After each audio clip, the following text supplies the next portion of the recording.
Di sebuah ruangan yang cukup kecil, terlihat Jenderal Nasution dan beberapa orang sedang mengadakan musyawarah membahas nasib sebuah kota tua yang sedang berada di ujung tanduk.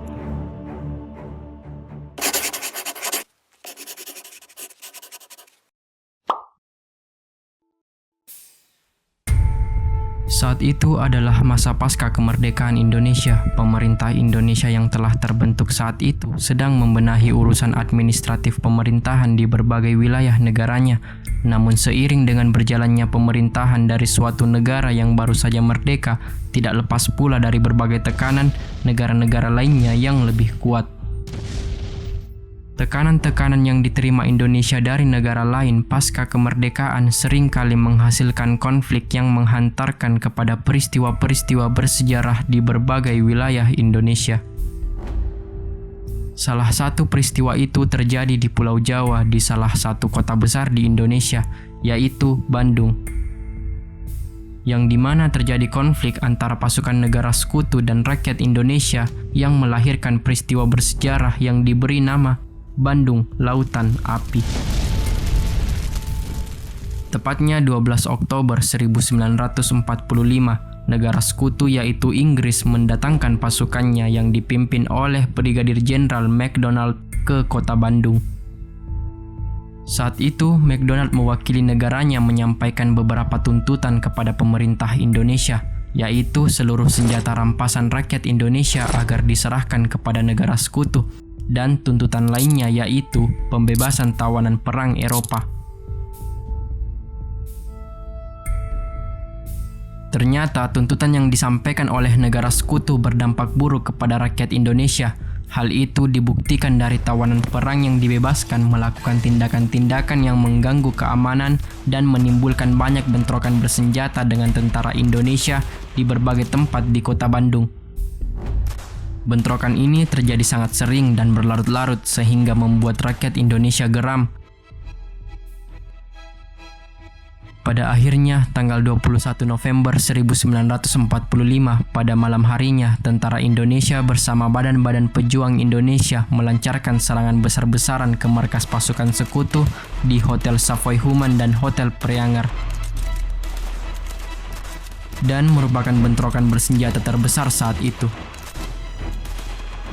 3 hari kemudian pasca penyerangan tanggal 24 November 1945, MacDonald membalas serangan tersebut dengan mengeluarkan ultimatum kepada Gubernur Jawa Barat saat itu, memerintahkan agar wilayah Bandung bagian utara disterilkan dari pasukan bersenjata. Ternyata rakyat Indonesia tidak menghiraukan ultimatum tersebut, dan selama bulan Desember banyak bentrokan bersenjata tersulut, pertempuran gerilya dan lainnya terjadi di beberapa tempat di Bandung dan berlanjut selama berbulan-bulan. Pada akhirnya, karena pasukan sekutu kewalahan dan gagal menyelesaikan konflik yang berlarut-larut, membuat posisi pasukan sekutu terdesak. Tanggal 23 Maret 1946, Sekutu kembali mengeluarkan ultimatum kali ini terhadap Perdana Menteri Indonesia saat itu, Sultan Syahrir. Ia memerintahkan selambat-lambatnya tanggal 24 Maret 1946, tengah malam pukul 00, penduduk dan pasukan bersenjata sudah harus mengosongkan kota Bandung sejauh 10-11 km dari pusat kota Bandung. Mayor Jenderal Nasution yang selama ini mengomandoi tentara Indonesia di kota Bandung menolak ultimatum itu, yang juga didukung oleh Jenderal Sudirman. Namun, Sultan Syahrir mendesak Nasution agar menaati ultimatum itu, agar tidak adanya pertumpahan darah lebih besar lagi. Sultan Syahrir menilai bahwa tentara Indonesia saat itu belum mampu menandingi kekuatan negara sekutu yang dikdaya. Bagaimanapun, Nasution harus menaati perintah Perdana Menteri. Ia lalu secepatnya mengadakan rapat dengan perwira tentara Indonesia dan badan-badan pejuang, serta aparat pemerintah kota Bandung membahas tindakan untuk menanggapi ultimatum tersebut. Pada akhirnya, rapat itu menghasilkan satu kesepakatan, agar kota Bandung tidak bisa digunakan untuk kepentingan pasukan sekutu, maka kota Bandung akan dibumi hanguskan. Bumi Hangus diusulkan oleh Nasution karena sebelumnya Nasution sudah tahu bahwa tujuan utama pasukan sekutu datang ke Bandung ialah untuk membantu Nica atau Belanda membangun markas di Bandung. Kota Bandung merupakan wilayah strategis karena berada di tengah-tengah Pulau Jawa dekat dengan ibu kota Jakarta dan kota besar lainnya. Juga merupakan benteng alami karena dikelilingi oleh gunung-gunung tinggi. Maka dari itu, sewaktu-waktu dapat mengancam kemerdekaan Indonesia. 23 Maret 1946, mulailah pengevakuasian penduduk dan disinilah rangkaian peristiwa itu terjadi. Operasi Bumi Hangus direncanakan dimulai dini hari pukul 00, akan tetapi pukul 21 atau 9 malam, Bank Rakyat ternyata sudah dilahap api besar. Selanjutnya diikuti gedung di Bancai yang terbakar hebat. Kemudian gedung di Braga, Cicadas, dan Tegalega pun dibakar.